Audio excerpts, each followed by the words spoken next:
Representative Cathy McMorris Rodgers from the 5th Congressional District in Washington State and ranking member on the House Energy and Commerce Committee. Thanks for making time to be with us. I appreciate it. It's great to be with you. Thanks for having me. So tell us first, sketch the 5th Congressional for our folks who, of course, are joining from Hawaii and New York and all across the state, or all across the country, rather. Tell us about the 5th. Yes, well, the 5th Congressional District is Eastern Washington. I border Idaho from the Canadian border down to the Oregon border. Spokane is the largest city. It's the 2nd largest city in Washington State. And Walla Walla, home to some of the best wines now in the country. It's a booming wine region.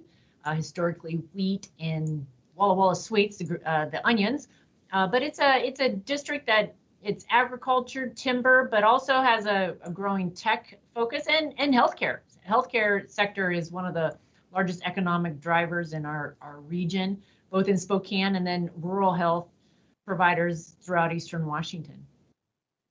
And of course, the House Energy and Commerce Committee is one of the 2 or 3 really, big committees in terms of healthcare in the House.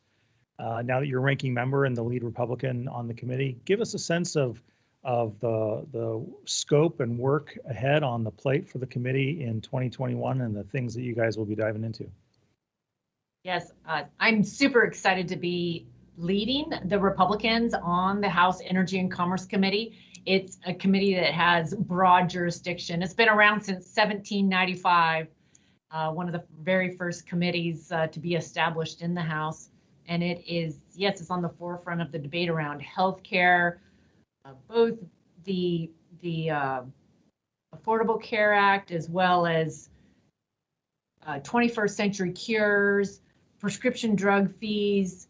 It's also on the forefront of defeating the coronavirus, supply chains, the strategic reserve for pandemics. I mean, this committee, along with all of healthcare, then it's energy, clean energy, future, technology, telecom. We've hit the ground running here in the 117th Congress. We've had 18 hearings already, just in a short couple of months. And there's a lot of work in front of this committee, but it's also a committee that has a rich history and culture of really doing the work necessary to legislate, plowing the hard ground, and Republicans and Democrats digging into these issues, these policy questions that face Congress, but really the country, and looking to find the bipartisan support or that common ground wherever possible, recognizing that the best outcomes are those when we really do the work within the committee that leads to a better outcome for people all over the country. So the pandemic, as you mentioned, and PPE and the whole thing is a central part of the Energy and Commerce Committee's scope. How would you measure the performance of the country at large in dealing with the pandemic? Obviously, we haven't done a great job, but how are we improving? Where are there signs of progress and hope through the fall of 2020 and now into the spring of 2021? Right. Well, it's been a tough year. To think that it's just been a year since the emergency was declared and there were shutdowns and stay-home orders. It's been a difficult year. It's been an unprecedented health crisis that has faced our country, as well as people all over the world, every country around the world. I think we owe a huge debt of gratitude to our frontline workers, both in healthcare, but other frontline workers that have just done a tremendous job making sure that meals are served and kids are getting fed and just all the different needs that have been out there. And so in the midst of a very difficult year, I've been reminded of just that American spirit and neighbor helping neighbor, people rising to the occasion that has really inspired me over the last year.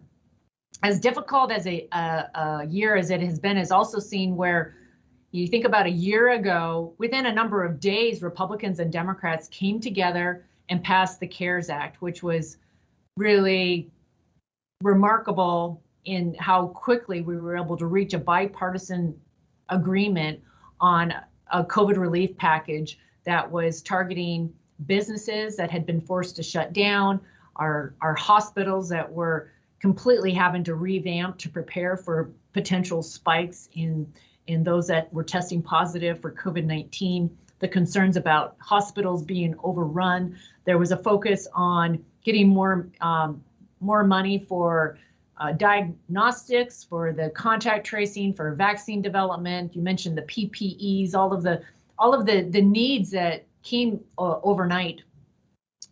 And that was really heartening to see us come together as a country and then and get that legislation passed and in place. We also can recognize and celebrate Operation Warp Speed, to think that we have 3 vaccines now and others still being developed, but to get a vaccine in place in less than a year is an amazing success. It is really remarkable and a tribute to the public-private partnership. And we can learn from the development of these vaccines, I think, and apply it to other areas. But in years past, it would have taken 5 or 10 years to develop a vaccine, and lives are being saved now. Who knows how many lives are going to be saved because of the vaccine and the fact that we were able to get that in place in less than a year. We also are continuing our oversight of the vaccine itself and just making sure that the distribution is being done in a way that makes sense. The strategic national stockpile is in the policies around the strategic national stockpile are in front of the Energy and Commerce Committee. There were obviously serious concerns when we couldn't get the PPE that people needed or masks that people needed, healthcare workers needed. I remember one kid, it was a high school student from Newport, Washington, that was printing on his computer, his 3D computer, the PPE that his mom needed as a healthcare worker. And so there were tremendous needs, and we're looking at the strategic national stockpile and the reforms that need to be put in place so that we are better prepared. Pandemic preparedness is definitely on all of our minds right now, and we found ourselves dangerously dependent upon China, and it highlighted a lot of supply chain issues that need to be addressed. It is, I guess, no surprise to people who've watched your engagement on healthcare over the years that you're now one of the senior policy leaders in the entire national Republican Party, and insofar as ranking member on ENC, you are looked to by your conference members and caucus members as the leader on topics and issues before the committee. So how do you foresee going about wrangling all the different interests in the Republican conference? How do you pull folks together on your side of the aisle to help bring them into the fold on some of the issues and the debates that ENC will be having? There's a lot of issues to be addressed, to say the least.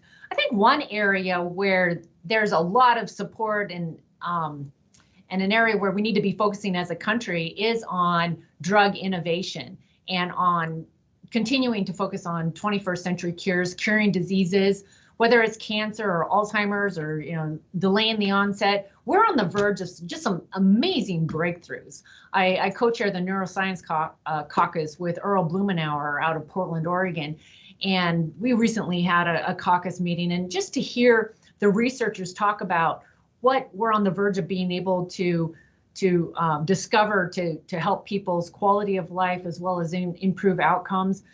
Some of the brain initiatives that are underway, it's just remarkable. And I think it's an area that really brings people together, and we can celebrate American leadership, American innovation. We passed several years ago the 21st Century Cures legislation, and now we're working on Cures 2.0.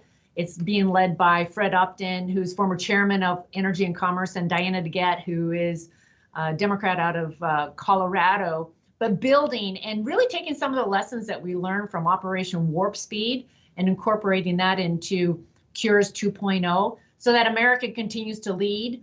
And it's a way that we can improve people's lives. Also, it's an economic driver when you get the research. I know we're very excited in Spokane that Washington State University has established a medical school, and we have the Teaching Health Center. But the goal is to get more research so that we can be spinning off companies and improving people's lives, but also just bringing down cost along the way. So that's an area that I think really brings people together. Another area where I'm focusing is on meeting the need of doctors. I've been leading legislation, bipartisan legislation around the Teaching Health Center, GME, but we need more graduate medical education. We need to be funding more residencies for doctors. Washington State University now has a medical school, but we need more residencies. And we know that wherever someone does their residency, they're more likely to stay and practice. And we have 25% of the population living in rural areas, but only 10% of the doctors practicing. But just in general, we're anticipating a pretty large doctor shortage. We need more primary care, but other doctors in general. So continuing to work on residencies, that's an area that I think there's a lot of common ground. Coming out of the pandemic, telehealth has kind of gotten a jump start because we were all forced under stay-home orders to use telehealth, which provisions within the CARES Act, that very first bill that was passed in Congress, provided the reimbursements as well as some of the flexibility that we needed in telehealth. And it's been a bright spot in the midst of this difficult year, how patients and providers have responded positively to telehealth and what telehealth can offer as far as appointments, but also the impact on telemental health for individuals that need to connect with a provider and can do so virtually is an area where I think that there's huge potential, and we've already had a hearing to focus on how what we should be making permanent within the telehealth provisions in particular. I also I think for the Republicans, an area where we want to focus is on price transparency within healthcare, to just make sure that we are equipping individuals to know what the actual price is. There's a lot of focus on access to healthcare, but we also need to be looking at what's driving the cost of healthcare. And one of the best ways we can do that is through price transparency and the accountability and the choice that it brings as individuals know what the actual prices are and can help influence where they go to get their healthcare. You mentioned the CARES Act, and of course, already in this 117th Congress, the House and Senate both passed, and the President signed the American Rescue Plan Act. What do you make of that very large bill? There's a lot of healthcare in that. What's your take on the American Rescue Plan Act? Well, unfortunately, it was one where the Democrats decided to go alone and pass the American Rescue Act. The good news is that we had passed 4 bipartisan COVID relief packages. And with the new administration and the Democrats having the majorities in the House, as well as having the control of the Senate, they decided to go it alone. There's certainly, it's the provisions that were related to COVID-19. There were some that I certainly supported. The extension of some of the CARES Act provisions. Only 9% of the American Rescue Act was really related to COVID-19. So there was a lot of money that was focused on a lot of other issues other than the public health emergency. But I want to see our schools get reopened. I believe that we've learned a lot in the last year, and with the vaccines in place now, that our schools need to get open. We need to get people back to work. It's good that we're getting shots into arms and more people are getting vaccinated every day, and that needs to continue to be our goal.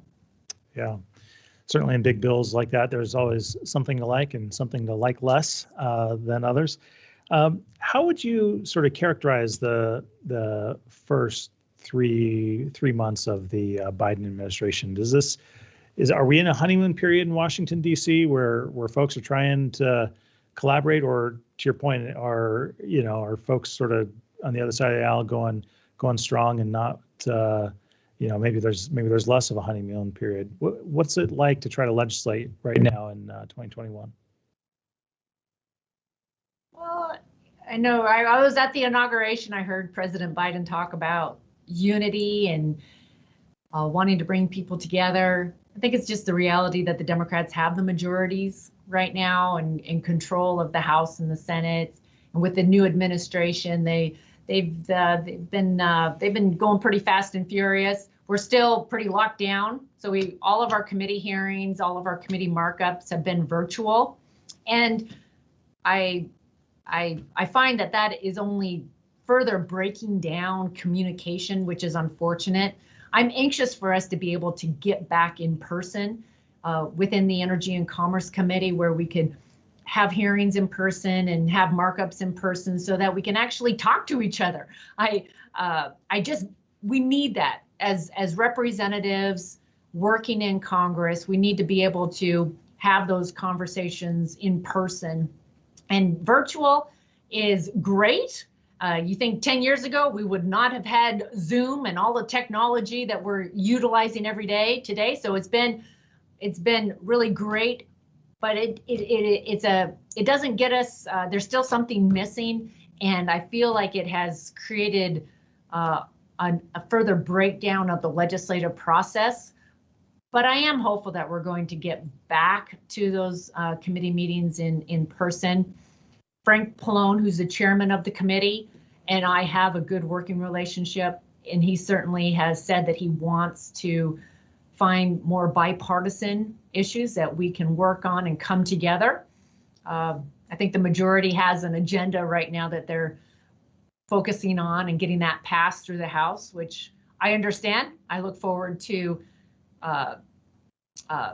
when we can get back in person and really dig into some of these bills and stay focused on meeting the needs of people, especially their healthcare needs in the committee.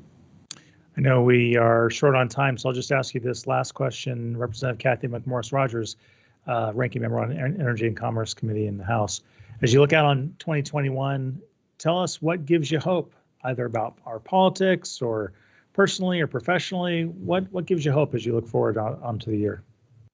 What gives me hope is the American spirit, American innovation. My hope is that coming out of this last year, where we've been isolated and locked down, that there will be a new era of innovation and technology, that people will have had time in their homes to get those creative juices going and to really think about what that next generation of healthcare solution may look like, or energy technology, clean energy solutions. That's what gives me hope.